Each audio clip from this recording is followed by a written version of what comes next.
Hello everyone, welcome or welcome back to my channel. Hope you all are doing great.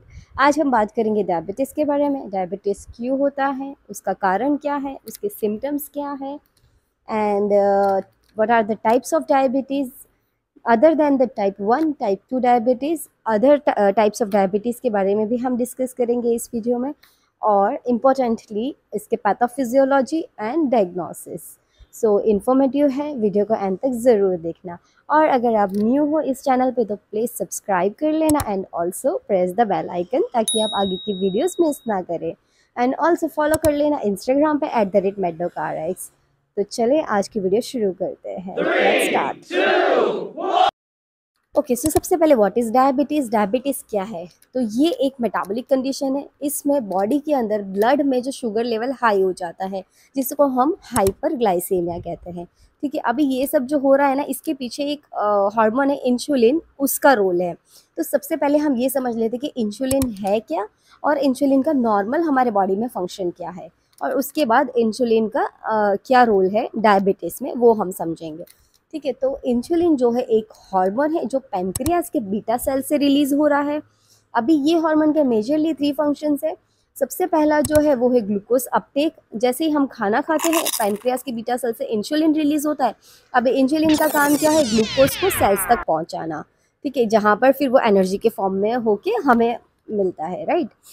तो सबसे उसका पहला काम है ग्लूकोज को सेल्स तक पहुंचाना। सेकंड जो है उसका स्टोरेज का काम है, स्टोर करना। एक्स्ट्रा जो ग्लूकोज है उसको स्टोर करना, लीवर में, मसल्स में उसको स्टोर करना। ठीक है, तो अभी जो इस प्रोसेस है ना, उसको हम बोलते हैं ग्लाइकोजिनेसिस। ग्लाइकोजिनेसिस, ग्लूकोज को स्टोर कर रहे हैं। ठीक है, in the form of glycogen, in the form of glycogen. ठीक है, अभी ये जो स्टोर किया है ना लीवर में, मसल्स में, ग्लाइकोजन के फॉर्म में हमने ग्लूकोज को, ये ज़रूरत के टाइम पे काम आएगा। जब भी हमारी बॉडी को रिक्वायरमेंट होगी तो ये ग्लूकोज के फॉर्म में कन्वर्ट होकर हमें एनर्जी प्रोवाइड कर देगा, इसलिए इसको स्टोर किया जाता है। ठीक है, इसलिए ये स्टोर होता है। जैसे कि एग्जाम्पल, अगर फास्टिंग, ड्यूरिंग फास्टिंग, हाँ, फिर एक्सरसाइज हो गया या फिर स्ट्रेस, ये सब कंडीशन में बॉडी को एनर्जी की रिक्वायरमेंट होती है। उस टाइम में ये जो ग्लाइकोजन है ना, वो ग्लूकोज में कन्वर्ट होकर हमारी बॉडी को एनर्जी प्रोवाइड करता है। जब हम फास्टिंग होते हैं, ड्यूरिंग फास्टिंग एक हार्मोन रिलीज होता है विच इज़ ग्लूकागोन। अब ये ग्लूकागोन कहाँ से रिलीज होता है? ये पैनक्रियाज के अल्फा सेल से रिलीज होता है। पैनक्रियाज के अल्फा सेल से ग्लूकागोन रिलीज होता है। अब ये क्या करता है? ग्लूकागोन जो ग्लाइकोजन था ना लीवर में, इसमें तो ग्लाइकोजन को कन्वर्ट कर देता है ग्लूकोज में, और फिर हमें एनर्जी मिल जाती है। तो इस प्रोसेस को हम बोलते हैं ग्लाइकोजिनोलाइसिस। Glycogenolysis, okay. वैसे ही अगर स्ट्रेस में और ज़्यादा एक्सरसाइज करने से मसल्स को ज़्यादा एनर्जी की रिक्वायरमेंट होती है, उस टाइम में भी ये एनर्जी प्रोवाइड करेगा, ग्लूकोज के फॉर्म में कन्वर्ट हो गया। ओके, ये हो गया उसका दूसरा रोल। अभी बात करते हैं third. Third is fat synthesis. जो बच गया है जो ग्लूकोज, उसको फैट के फॉर्म में कन्वर्ट कर दिया जाता है, जिसको बोलते हैं लाइपोजीनेसिस। फैट के फॉर्म में ग्लूकोज कन्वर्ट हो रहा है, राइट, लाइपोजीनेसिस। ये स्टोर किया जाता है आगे लॉन्ग टर्म में, मतलब जब भी नीड होगी उसके यूज़ के लिए। बट अगर ये एक्सेस में अगर स्टोर हो गया तो मेटाबॉलिक कंडीशंस, ओबेसिटीज़ वगैरह हो सकती है, ये प्रॉब्लम्स हो सकते हैं। ओके, तो ये था ओवरऑल इसके इंसुलिन का इम्पॉर्टेंट रोल हमारे बॉडी के अंदर। नॉर्मल रोल क्या है इंसुलिन का? जो रोल है ना डायबिटीज़ में, या तो डायबिटीज़ में या तो इंसुलिन जो है उसका सिक्रेशन ही नहीं हो रहा है, जैसे कि टाइप 1 डायबिटीज़ में होता है, या फिर बॉडी जो है वो इंसुलिन का एफिशिएंटली यूज़ नहीं कर पा रही है, जैसे टाइप 2 डायबिटीज़ में होता है। डायबिटीज़ कॉजेज़ क्या क्या है? सबसे पहला जेनेटिक। अगर आपके फैमिली में किसी को है तो आपको होने का रिस्क ज़्यादा रहता है। Second is lifestyle. अगर आपका लाइफस्टाइल अच्छा नहीं है, आपका फिज़िकल एक्टिविटी नहीं है, पुअर डाइट है, तो आपको रिस्क रहता है। ठीक है, एंड ऑल्सो ऑटो इम्यून। ये मतलब अपने खुद का जो इम्यून सिस्टम है ना, वो पैनक्रियाज के जो बीटा सेल्स है जो इंसुलिन बनाते हैं उसी को डिस्ट्रॉय कर देगा, उस पर ही अटैक कर देगा। ठीक है, एंड अदर कॉजेज़ के एक्स्ट्रा, जैसे अगर किसी को हाई ब्लड प्रेशर है, उसको रिस्क होता है डायबिटीज़ होने का। अगर किसी को हाई कोलेस्ट्रॉल है उसको रिस्क होता है, एंड पीसीओएस वालों को भी रिस्क होता है। ओके, तो ये सारे कॉजेज़ है, and also the age, older age में जनरली होता है रिस्क। तो this are the causes of diabetes. Now comes the types of diabetes. सबसे पहले टाइप 1 डायबिटीज़। टाइप 1 डायबिटीज़ जो है वो ऑटो इम्यून डायबिटीज़ है। ये जनरली बचपन में या यंगर एज में लेस देन 30 ईयर्स में होता है। अभी इसमें क्या होता है, जो खुद का बॉडी का जो इम्यून सिस्टम है ना, वो पैनक्रियाज के बीटा सेल्स पे अटैक करता है। बीटा सेल्स को पैनक्रियाज के बीटा सेल्स को डिस्ट्रॉय कर देता है, जो इंसुलिन बनाने वाला है। अब वही डिस्ट्रॉय हो गया है तो क्या हो रहा है, इंसुलिन नहीं बन रहा है, इंसुलिन का कमी हो गया हमारे पास। इस पेशेंट में ना लाइफ लॉन्ग इंसुलिन लेने की ज़रूरत पड़ती है। ठीक है, अब इंसुलिन की कमी की वजह से क्या हो रहा है, अभी जो ग्लूकोज को जो सेल्स तक जाने का था वो नहीं जा पा रहा है, क्योंकि इंसुलिन ही उसको हेल्प करता है, सेल्स तक पहुंचाता है। हमने ऑलरेडी पहले डिस्कस किया है। तो अभी इंसुलिन ही नहीं है तो ग्लूकोज क्या कर रहा है, ब्लड में ही है, सेल्स तक जा ही नहीं रहा है, ब्लड में ही एक्यूमुलेट हो रहा है। तो उस वजह से जो ब्लड में है वो ग्लूकोज का लेवल बढ़ जाता है, जिसे हम बोलते हैं हाइपरग्लाइसेमिया। ठीक है, अभी एक कॉमन कॉम्प्लिकेशन है। वैसे तो जनरली डायबिटीज़ में it's a common complication diabetes ketoacidosis, but it is more common in type 1 diabetes. Okay, already diabetes ketoacidosis के बारे में एक सेपरेट वीडियो है। अगर आपने वो वीडियो नहीं देखा हो तो लिंक आपको डिस्क्रिप्शन में मिल जाएगी, जाके प्लीज़ वो वीडियो चेक कर लेना। ठीक है, अभी डिस्कस करते हैं डीके के बारे में। डीके जो है टाइप 1 डायबिटीज़ में मोस्ट कॉमन कॉम्प्लिकेशन है। इसमें क्या हो रहा है, जब जैसे कि इंसुलिन का प्रोडक्शन ही नहीं हो रहा है, ठीक है, इंसुलिन की कमी हो गई है, तो जो ये इधर इंसुलिन की डेफिशिएंसी की वजह से क्या हो रहा है, लाइपोलिसिस होने लगेगा। जो फैट था ना वो फैट ब्रेक डाउन होना स्टार्ट होगा। अभी ये आगे जाके क्या कर रहा है, फ्री फैटी एसिड में फ्री फैटी एसिड बन रहा है। फ्री फैटी एसिड कन्वर्ट होके लीवर में जाके कन्वर्ट होंगे, कीटोन बॉडीज बना देंगे। ठीक है, कीटोन बॉडीज बना रहे हैं। Ketone bodies include acetoacetate, acetone, beta hydroxy butyrate, acetoacetate, acetone, beta hydroxy butyrate. And एक ट्रायड है डायबिटीज़ का, हाइपरग्लाइसेमिया, मेटाबॉलिक एसिडोसिस होगा इसके अंदर, एंड कीटोसिस। ठीक है, and this is a life threatening condition. Okay, and most commonly symptoms होगा shortness of breath, fruity smell on breath, कुछ small sign, and also normal diabetes symptoms like polydipsia, polyphagia, polyuria. ठीक है, और बाकी आप diabetes ketoacidosis के video में जाके डिटेल में आप उसका ट्रीटमेंट एंड ऑल आप चेक कर सकते हो। Now comes the type 2 diabetes. Type 2 diabetes generally older age में होता है, more than 40 years of age. इसमें क्या होता है, बॉडी के अंदर मतलब बॉडी जो है ना वो इंसुलिन का प्रॉपर यूज़ नहीं कर पाती है। हमारे मसल्स है, फैट, लीवर, ये सब रिस्पॉन्स नहीं कर पाते हैं इंसुलिन को। और जो पैनक्रियास है वो ऑलरेडी प्रोड्यूस कर रहा है इंसुलिन। अभी पैनक्रियास ट्राई करेगा, ज़्यादा ट्राई करेगा, ज़्यादा प्रोड्यूस करेगा इंसुलिन, ट्राई करेगा ओवरकम करने के लिए, कंपनसेट करने के लिए। बट आफ्टर सम टाइम जो बीटा सेल्स है पैनक्रियास के वो भी एग्जॉस्ट हो जाएंगे और डिस्ट्रॉय हो जाएंगे। ब्लड इंसुलिन का यूज़ ही नहीं हो पा रहा है तो क्या होगा, ब्लड के अंदर जो है वो ग्लूकोज का लेवल बढ़ता जाएगा। लॉन्ग टाइम तक ब्लड के अंदर ग्लूकोज लेवल बढ़ता जाएगा, विच इज़ हाइपरग्लाइसेमिया। यहाँ पर क्रॉनिक हाइपरग्लाइसेमिया होगा। ठीक है, ग्लूकोटॉक्सिसिटी हो जाएगा, जो हाई ग्लूकोज की वजह से बीटा सेल्स डिस्ट्रॉय हो जाएंगे, लाइपोटॉक्सिसिटी हो जाएगा, एलिवेट हो जाएगा फ्री फैटी एसिड्स, ये सब इम्पैड कर देगा बीटा सेल्स के फंक्शन को। तो basically type 2 is insulin resistance. Okay, so the other type is the gestational diabetes. Gestational diabetes pregnancy के टाइम पे ही होता है। ये जनरली सेकेंड और थर्ड ट्राइमेस्टर में होता है।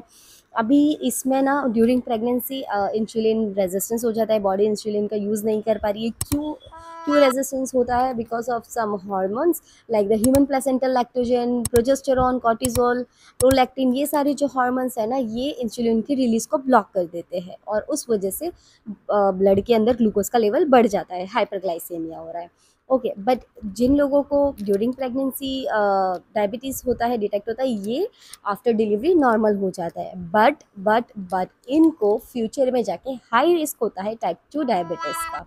ओके, एंड इन पेशेंट के अंदर कुछ कॉम्प्लिकेशंस भी हो सकते हैं, जैसे कि बेबी का वेट बहुत ज़्यादा बढ़ के होता है, बहुत ज़्यादा बड़ा हुआ होता है, लाइक द मैक्रोजेनिया हो सकता है, big baby. Okay, and the second complication is neonatal hypoglycaemia after birth, ये होगा न्यूनेटल हाइपोग्लाइसेमिया। ये दो कॉम्प्लिकेशंस याद रखना। So other type is a MODY which is maturity onset diabetes in the younger, ये यंगर एज में होते हैं, अंडर 25। इसका रीज़न है जीन म्यूटेशन, जीन म्यूटेशन की वजह से ये होता है। एंड दिस जो मेच्योरिटी ऑनसेट डायबिटीज़ है, ये इंसुलिन रेजिस्टेंस की वजह से नहीं होता है, इंसुलिन रेजिस्टेंस की वजह से नहीं होता है, बीटा सेल्स के डिसफंक्शन की वजह से हो रहा है। याद रखना, यहाँ पर इंसुलिन सेंसिटिविटी होता है और इंसुलिन रेजिस्टेंस नहीं हो रहा है यहाँ पे। ओके, न्यूनेटल डायबिटीज मेलिटस, अभी ये जो है फर्स्ट 6 मंथ्स ऑफ लाइफ में ही डायग्नोस हो जाता है, फर्स्ट 6 मंथ्स ऑफ लाइफ में। ठीक है, ये एक सिंगल जीन म्यूटेशन की वजह से हो रहा है। इस जीन म्यूटेशन की वजह से इंसुलिन का सिक्रीशन और जो ग्लूकोज का रेगुलेशन है, ये सब डिस्टर्ब हो जाता है, डिस्ट्रॉय हो जाता है। ओके, अभी ये दो टाइप के होते हैं, ट्रांजिएंट नियोनेटल डायबिटीज मेलिटस और permanent neonatal diabetes mellitus. Permanent जो है वो लाइफ लॉन्ग ही रहेगा, जो ट्रांजिएंट है वो इन्फेंसी में जाके रिजॉल्व हो जाएगा, बट एडल्टहुड में जाके रियकर होने का रिस्क रहता है। Next type is LADA, Latin autoimmune diabetes mellitus. ये यूनिक टाइप ऑफ डायबिटीज है, ये टाइप 1 और टाइप 2 डायबिटीज के बीच में ओवरलैप करता है, इसे टाइप 1.5 डायबिटीज भी कहा जाता है। ये जनरली एडल्टहुड में होता है। एंड इसमें इम्यून सिस्टम जो है वो बीटा सेल्स पे अटैक कर रहा है, जहाँ से इंसुलिन बनना था, इंसुलिन नहीं है, तो इंसुलिन की कमी से जो ग्लूकोज है वो उसका मेटाबॉलिज्म सही से नहीं होता, उसके मेटाबॉलिज्म पर इम्पैक्ट होता है। लेकिन यहाँ पर कोई सिग्निफिकेंस रोल नहीं है, कोई सिग्निफिकेंस नहीं इंसुलिन रेजिस्टेंस का। ओके, एंड ये जो डिस्ट्रक्शन हो रहा है वो स्लो एंड प्रोग्रेसिव है, दैट इज़ वाई जो सिम्टम्स है वो एडल्टहुड में दिखेंगे। इसमें जनरली ओरल से कंट्रोल किया जाता है स्टार्टिंग में, एंड लेटर ऑन इंसुलिन की ज़रूरत होती है। Are the symptoms of diabetes, जो मोर कॉमन सिम्टम्स है लाइक पॉलीयूरिया, यूरिन का फ्रीक्वेंसी इंक्रीज होगा। ठीक है, increase frequency of urine, polyphagia, increase hunger, भूख ज़्यादा लगने लगेगा, देन पॉलीडिप्सिया, प्यास ज़्यादा लगने लगेगा, इंक्रीज थर्स्ट, और फैटीग, एंड ऑल्सो द जो वुंड है वो वुंड हीलिंग नहीं होगा अच्छे से, तो डिलेड वुंड हीलिंग। ये सारे बहुत कॉमन सिम्टम्स है जो डायबिटिक पेशेंट में। Okay, so now come the diagnosis part. Diagnosis के लिए क्या क्या करेंगे? सबसे पहले फास्टिंग ब्लड ग्लूकोज, इसको हम ओवरनाइट फास्टिंग करके जनरली, बट मिनिमम जो है 8 आवर्स का मिनिमम फास्टिंग होना चाहिए इसमें। ओके, तो इसका जो नॉर्मल वैल्यू है फास्टिंग का, दिस इज लेस देन 100 तो नॉर्मल है। If it is more then 126 mg/dl तो ये डायबिटिक है। सेकेंड टेस्ट जो हम करते हैं वो है PP2BS, जो पोस्ट प्रैंडल हम जो शुगर का लेवल चेक करते हैं, मतलब खाने के 2 आवर्स के बाद का। इसमें जो नॉर्मल वैल्यू होती है वो less than 140 is normal, but if it is more than 200 mg/dl then diabetic है। देन वी हैव HbA1c, जो एवरेज जो 3 मंथ्स का हमारे बॉडी का शुगर लेवल होता है वो बताएगा, 3 मंथ्स का एवरेज। इसका जो नॉर्मल लेस देन 5.7% है तो it's normal, if it is more than 6.7 then it's diabetic. Then we have random blood sugar. ठीक है, रैंडम ब्लड ग्लूकोज लेवल हम कभी भी कर सकते हैं, इसमें फास्टिंग की है ऐसे कोई रिक्वायरमेंट नहीं होती है। इसका जो नॉर्मल वैल्यू होता है less than 140 it's normal, more than 200 mg/dl with hyperglycaemic symptoms. Okay, more than 200 mg/dl random glucose with hyperglycaemic symptoms, polyuria, polydipsia, whatever जो सिम्टम्स है, देन इट इज डायबिटिक। ये जो होता है रैंडम ब्लड ग्लूकोज ना, ये हम कभी भी कर सकते हैं, एंड ये जनरली इमरजेंसी कंडीशन में, इमरजेंसी में ना जनरली ये किया जाता है रैंडम ब्लड ग्लूकोज लेवल। और जो डायबिटीज़ की जो कॉम्प्लिकेशंस है ना, उसमें भी हम रूल आउट करने के लिए इमरजेंसी के टाइम पे ना, लाइक द डीके और एचएसएस जो है, डायबिटीज़ कीटोएसिडोसिस और हाइपर ऑस्मोलर हाइपरग्लाइसेमिक सिंड्रोम, इनमें भी हम डिफरेंशिएट करने के लिए और उस टाइम पे हम डिटेक्ट करने के लिए हम रैंडम ब्लड ग्लूकोज करेंगे. So yeah, I have a question for you all. HHS और डीके में डिफरेंस क्या है? Do let me know in comment below. Okay, and next test हमारे पास जो है वो OGTT, oral glucose tolerance test. ये पहले 75 ग्राम ऑफ ग्लूकोज दिया जाएगा and after that, after 2 hours blood sugar level check करते हैं. इसमें normal value less than 140 it's normal, if it's more than 200 mg/dl then diabetic है. ये जनरली गेस्टेशनल डायबिटीज़ में या प्री डायबिटिक पेशेंट में. It about the today's video. इस video में हमने देखा है डायबिटीज़ क्या है, डायबिटीज़ में इंसुलिन का रोल क्या है, नॉर्मल इंसुलिन का रोल क्या है हमारे बॉडी में, डायबिटीज़ का कॉज क्या है, क्यों डायबिटीज़ हो रहा है, उसके सिम्टम्स क्या है, हमें क्या दिखाई देंगे पेशेंट के अंदर, and what are the different types of diabetes और पैथोफिजियोलॉजी उसका, एंड ऑल्सो डायग्नोसिस, किस तरह से डायग्नोस करना है. ओके, एंड ट्रीटमेंट के लिए ऑलरेडी मैंने एक शॉर्ट्स अपलोड किया हुआ है, लिंक आपको नीचे मिल जाएगा, एंड ऑल्सो मैं यहाँ पर इमेज भी लगा दूंगी, तो आप एक बार उधर से ड्रग्स देख लेना. एंड या, दैट्स इट. आई होप आपको वीडियो इन्फॉर्मेटिव लगा हो. अगर वीडियो पसंद आई हो तो वीडियो को लाइक कर लेना, चैनल को सब्सक्राइब कर देना और ज़्यादा से ज़्यादा लोगों के साथ शेयर कर लेना, एंड या कमेंट करना मत भूलना. ठीक है, मिलते हैं नेक्स्ट वीडियो में. तब तक के लिए stay healthy, stay happy, take care, bye.